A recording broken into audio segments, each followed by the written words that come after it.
What's up, everybody? Weston Huckwitz here at PackersNews.com and at Lambeau Field, joined alongside Pete Doherty. An eventful second day of the draft, Pete.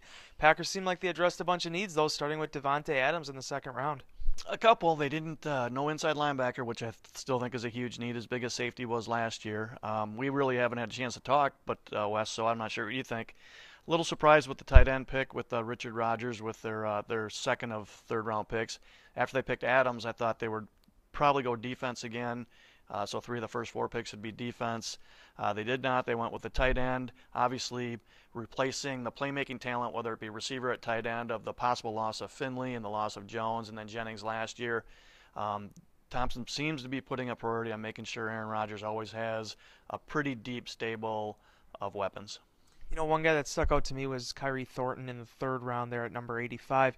He mentioned, a lot of people picked him as a late round guy, possible fifth rounder. He mentioned he was kind of surprised by the Packers taking him there. The last time I heard that, the guy taking was Nate Palmer. So, what do you expect from this guy, and can he actually be a capable guy in that defense? I did not talk to any scouts about him, so I don't have any inside information. What the Packers liked about him was they saw disruptive quickness. It's interesting that he was going to go to Florida State first, couldn't get in academically.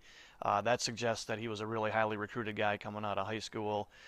This happens all the time in the league. There are always guys who, especially starting like in the middle of second or third, and into the third rounds, guys who like draft experts will have ranked as, fifth, sixth, seventh rounders.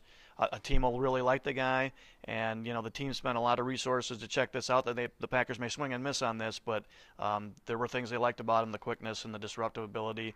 Pickett probably looks like he's not going to be back. Johnny Jolly, same thing. They wanted to get younger and I think a little more explosive on the defensive line. They see this guy as that type of guy. We'll see, in July and August whether that's what they got. Quickly wrapping this thing up, Pete, what do the Packers need in day three? Obviously, they don't draft for need, but what do you think they need to come up with in this final day? Oh, they draft for need. There's no, let's not be fooled by the rhetoric. I don't see how they don't take at least one inside linebacker. Wouldn't be surprised at all if they took another safety, just to have another guy to work with back there. And then after that, everything's on the board. Maybe a developmental backup quarterback in the sixth or seventh round. You can pick almost any position. They need a return guy.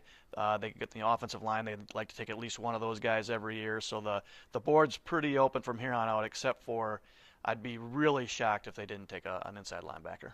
All right, stay tuned to PackersNews.com for more updates throughout the draft. Until next time, we'll see you later.